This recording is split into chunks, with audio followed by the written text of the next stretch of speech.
As my knowledge of science grew, 25 years ago, in basically a flash, I came to the conclusion that the universe is so perfectly made and everything so perfectly matches together that there must be God and only one God.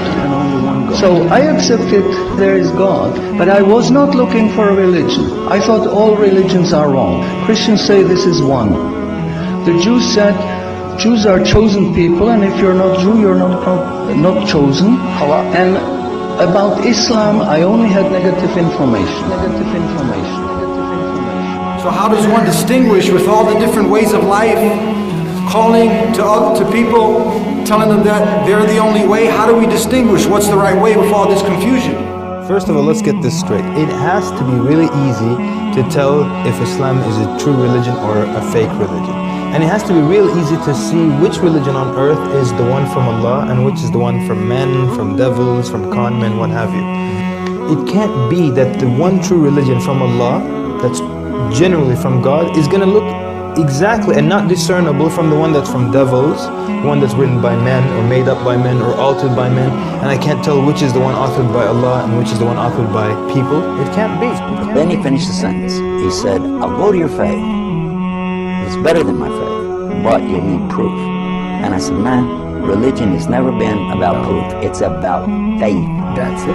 That's what religion is. He said, in Islam, we have both. We have proof and faith. We have both. We have proof and faith. We have both. We have proof and faith. So different people from different religions used to knock on my door. And once the discussions got down to evidence, they had no answers. And that wasn't going to fly with me. And then I discovered Islam. And shortly after, I became Muslim. 1,400 years ago, when the world was immersed in darkness, the Quran was revealed, which brought light to a beleaguered world.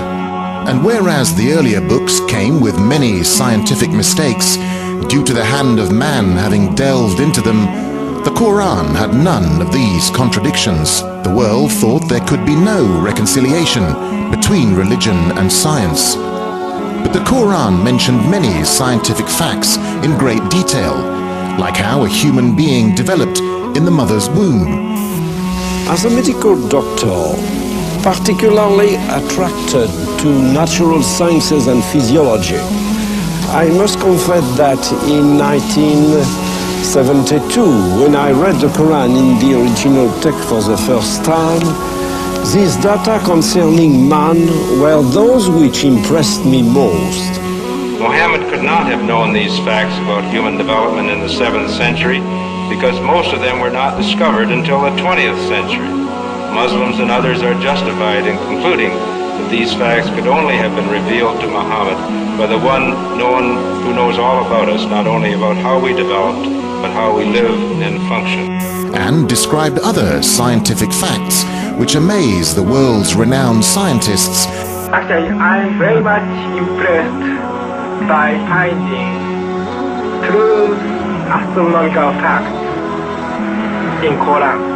Thinking of many of these questions and thinking where Muhammad came from, he was after all a Bedouin. I think it is almost impossible that he could have known about things like the common origin of the universe, because scientists have only found out within the last few years with very complicated and advanced technological methods that this is the case. Let me go straight to the second argument, which is about the miraculous nature of the Quran. The Quran being a signpost to the transcendent. What I mean by this is that the Quran can only be best explained by the fact that it is a divine book. And I'm going to use the inimitability of the Quran for this. Now, what do I mean by inimitability? What I mean by inimitability is that the Quran cannot be emulated, reproduced, matched or copied with regards to its literary and linguistic features. But since Prophet Muhammad, peace be upon him, is the last messenger that was sent to mankind, isn't it fair that his message, the miracle that came with him and his message be preserved till the end of time? So that humans can still make that judgment call whether this miracle and message is in fact man-made or divine. Man-made or divine. Man-made. And then when I was maybe about 1/3 in Quran, I remember telling my wife, you know, this Muhammad, he must have been a very smart, very intelligent man, because this book is very clear, very logical, very easy to follow, and there are no contradictions. No contradictions. But then as I read later, I suddenly saw a scientific fact which I knew was only discovered in the 20th century. So immediately I saw that Muhammad is not the author of the Quran. That Muhammad is a messenger sent by God to give the Quran to mankind. Muhammad is a messenger sent by God to give the Quran to mankind.